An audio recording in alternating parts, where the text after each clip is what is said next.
Hey folks, Nathan here from the Star Wars Reports Rebels Roundtable, Star Wars Beyond the Films, and the Star Wars Timeline Gold, bringing you a look at Wave 1 of the Imperial Assault expansion packs. This is the first of the multi-figure packs. This is the Rebel Saboteur pack. Again, these are characters that we already got in the core game, replaced with tokens, now finally getting miniatures. Here's our minis for this one. You do get two. And $13 does bring it up by $3, but it makes up for it by having yet another miniature instead of just one compared to the other sets here. Not too shabby. Not my favorite sculpt of all these, but a pretty decent one for these Duros here. What's particularly interesting, though, if you take a look, is the deployment cards. And I did say cards plural.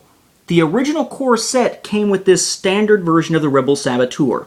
If you want to use an elite version of Rebel Saboteur, it is found only in this figure pack. So it is cool that you get that variant there. One higher health, one higher addition to the accuracy and to blast and whatnot, but of course the higher cost to go with it.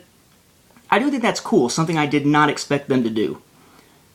You have a new side mission here, armed and operational, with the Rebel Saboteur ally card being the reward for it.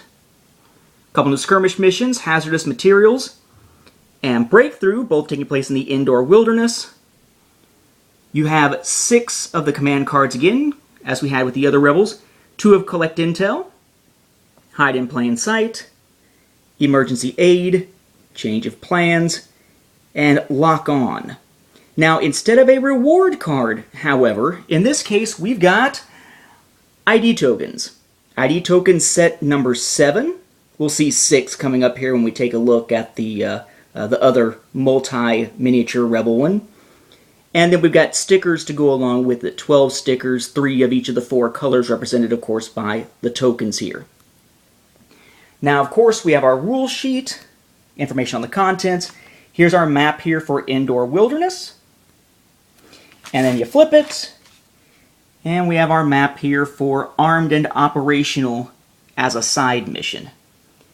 This, again, is not one that necessarily I think is the most spectacular in terms of the miniature, but I do kind of like the fact that they give us an elite version of this. So it's not just, hey, here's a card you've already got and some characters you already got, just here's the miniatures instead of the tokens, where we have to base everything about whether it's worth it really in a lot of ways on the extra materials like the missions and whatnot.